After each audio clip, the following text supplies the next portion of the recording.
Wales 20, Australia 52. Let's bring in Jonathan Fox, who we haven't seen since he announced his retirement. I was going to say, how are you? How's retirement? But I suppose the other question is, are you available for selection this weekend?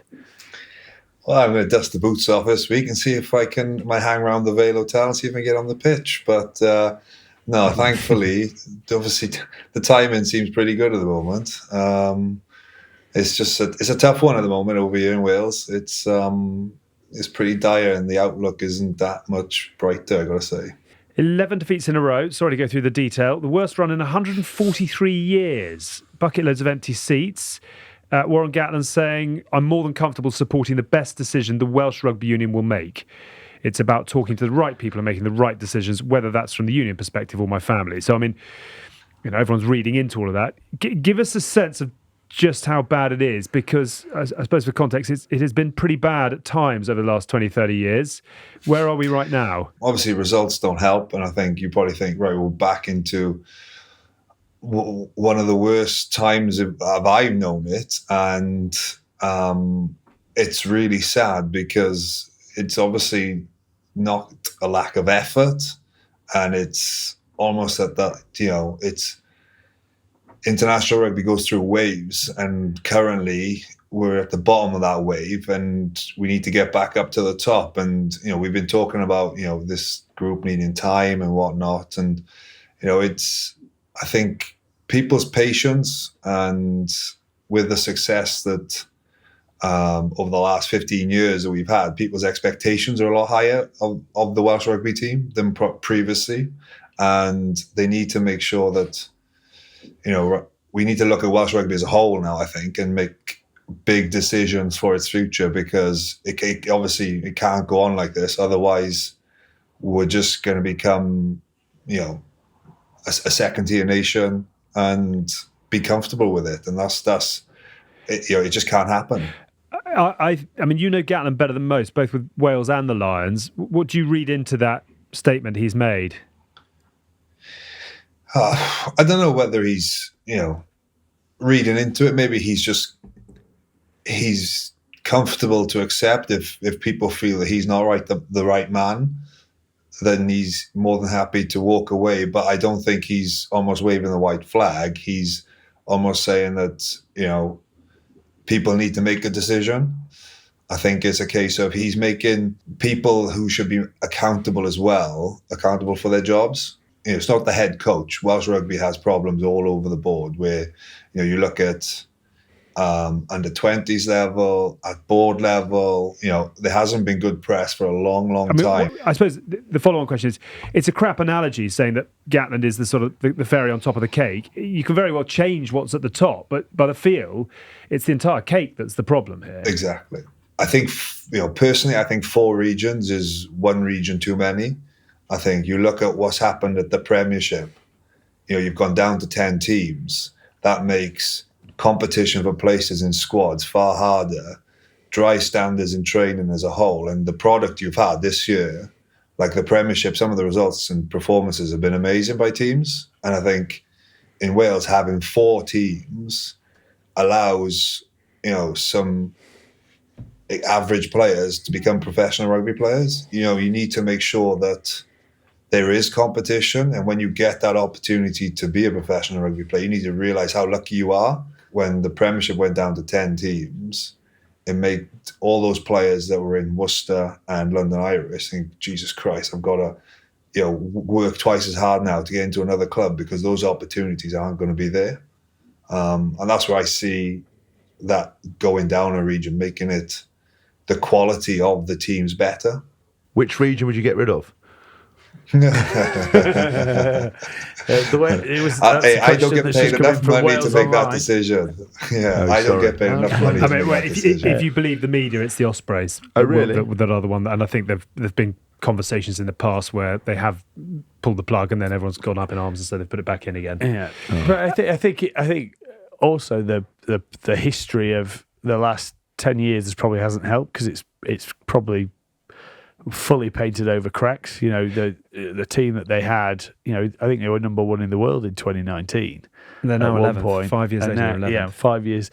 But then it's very hard to then lose the quality of the players that they had then, and have never have had the integration with the younger lads to actually bring them upskill Well, them. I always say that you shouldn't have had as many players as we did get into that 80, 90, 100 plus cap, because there should be young talent coming through and pushing like 3 or 4 of us out instead of like close to maybe 10 of us getting that many caps. I think, and then that's where I say like the academies is like, are they producing enough talent? Because over the last, you look, like I said, the 20s results, you know, nothing's been said about it. We've almost accepted that, yeah, Wales will finish in the bottom half of a under 26 Nations campaign, and that's fine. And it's not fine, because those are the players that are going to feed up into the national squad.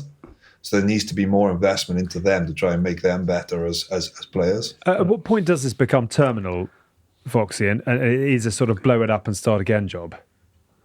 How close are you to that? Are we there now? I don't know. I mean, it's worth mentioning that Better results. I mean, it can come round. The ship can come round very, very quickly, as Australia have shown. 40 points to 6 they lost to Wales in Lyon at the Rugby World Cup just over a year ago. Where are Wales going to be in 2 weeks' time? Do you think it is changed because it's reached that point? Look, if change are made, like you're talking, there needs to be change across the board as well. I think that's the only way we're going to get better, because, you know, we need to make sure that, you know, the common goal, like I said, is to get Welsh rugby back up in the top flight, and that's going to take more than just getting rid of a coach, I think, anyway. I do think it's interesting with Gats. I don't know whether he's homework with him. I don't know if he's the right man to develop a side. I think he's very good at getting the best out of people and harnessing talent. And I think Tins' point is actually really, he's very smart, as old Tins, isn't he? He does see, every now and then gets it right, more so than I do. But just actually very interesting, the fact that there was no senior players. It like literally got rid of everybody and started with a clean slate. So there's no reference points. There's no one to carry the old standards through. There's no one to look to lead. You're suddenly gone from suddenly the top of the pile and you've got 10 caps. So the stat yesterday, Gareth Anscombe has 38 caps and the rest of the backline had 40. So that just says how much inexperience there is in that squad. I just think with Gat, like I've obviously rate him, but I just wonder if he's the right man to develop. I don't know if you would do. Rob Howe, those guys, they've been doing it for a little while now. I don't know whether you just need someone to come in and someone closer to their age group. Sir Clive has suggested Sam Warburton to come in as Director of Rugby. The best example of the success that an international team can have by employing a strong Director of Rugby is South Africa. Having won back-to-back World Cups, the Springboks have had unprecedented joy with Rassie Erasmus working alongside Jacques Nienaber, and he's thrown Sam Warburton's name into the ring. Jon Fox Davies rolls so that's eyes. David Flatman running English rugby and Sam Warburton coming in to run Welsh rugby. Do you want to put your name in the hat as well? Foxy running the back. But No. Obviously, Sam tried it. He dipped his toe into coaching when Wayne Pivac got the role, and he decided it wasn't for him. Whether or not he'd want like a DOR role, I don't know. One place that could be useful, he wouldn't create an immediate fix, but I'd be interested to see how it goes. Obviously, they had such a good group who aren't that far departed from the game, whether it be Alan of Wynn, whether it be Foxy. Alan of Wales. Alan of Wynn. That is great. Alan Wynn. Alan of Wales. Alan of Wynn. But like positional coaches, just have a mentor type system for these young kids to come in. So you've got Jon Fox Davies sat there, man of the series in Alliance Tour, knows all about positional, knows about a kicking game and how to get out, understands that. Just spending time with those players, and same with Warby's on the back row, having those players just come in and help out, not in an official capacity, but just to raise standards. It's something, isn't it? You might as well try something. Would you like to mentoring role? Yeah, I think, look, I would love an opportunity to work with people who are wanting to learn. I'm not saying I've got all the answers, but like the team that I played in was one of Wales's most successful. And, if you're struggling, you've got to have to use the resource that you have. And people like Warby might be great mentors. Dan Lydia, who goes, under the radar, but still playing to this day and one of the best professionals you ever played with. Let young boys learn from him. These are the type of boys that, have done it, and they should be tapped into. I think, it's a great opportunity. Just read between the lines. You're basically saying you want to take Gatland's job. No. Is that what you said? No, that's kind of what I was getting. So you're not saying you wouldn't want to coach Wales. So that's kind of that's the kind of vibe I'm getting from you. We're just asking for a publication. Yeah. And just Could you say that you'd like to coach Wales now, wouldn't you? No, not at the moment. And it was the no. Ospreys you wanted to get rid of.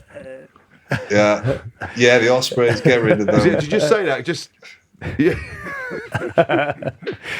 Jon Fox Davies Tipexes through Welsh rugby history to start a new plan. Job, says Jon Fox Davies. I swear, something like that is having those where you speak to players about situational awareness at international, because all your time is cut down. Having someone's to pick their brains about other options that they could have chose just by watching tape is invaluable, really. Okay. Jon Fox, thank you for joining us. I wonder if we might be chatting to you again sooner rather than later, given the way this is all playing out. But good luck this weekend. Keep believing, and we will no doubt see you soon. But thank you very much for dialing in. Keep well, my friend. Thanks. I tell you what, if thanks for Wales having me, win, boys. I'm getting in the car and I'm coming down for a night out in Cardiff without a shadow of a doubt. Get it ready just in case. We'll speak to you soon. Thanks for dialing in, dude. It's on ice, boys. All the best, boys. Right, there goes Jon Fox. Johnny, your favourite bit of the week? What a great opportunity it is to take stock. He said nothing for 10 minutes, but he's back. Yeah. And talk about another friend of ours at the Good Bad Rugby, NordVPN. Welcome to NordVPN. Great Welcome. friends. Thank you for your support, guys. And I'll touch on how you've helped me and my family over the last couple of weeks before Alex dives into the detail of what's available to our listeners. So, 2 things they've helped my family with. My family get to watch me play in the Pro League Via NordVPN. And so they're in France. They plug into their NordVPN. No, they're in England. They're in England. It's a different play on it. I see what it's you've a done. UK-based play. So UK use NordVPN to watch me play in the Pro League. Also, what I've been doing with my wife, Sophie, is using NordVPN to watch Married at First Sight. It's the best thing you can possibly watch if you just want to clear your head. I've seen bits of it where they go up there and they sort of go, I love myself, and then they go up and stand up, and then they obviously get rejected, and at the end of it they sort of realisation that they're not happy with themselves. They need to go and sort themselves out. It's sort of the constant narrative. I'd really, say that comes out. NordVPN's ad is veering off track. It's just interesting aside. I love Married at First Sight, and I can't watch it without NordVPN. But also, don't forget about your identity, because when you go through a VPN, and Nord is the preferred option. There is. It obviously makes things unreadable. It's encrypted, so it also protects your personal. And then Big Pharma can't get hold of your data. Yeah. Exactly. Yeah.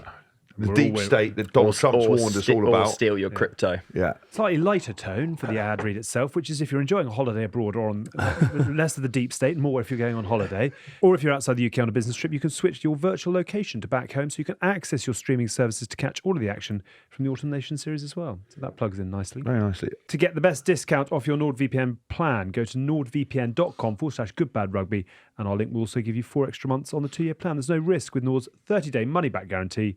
The link is in the podcast episode description box.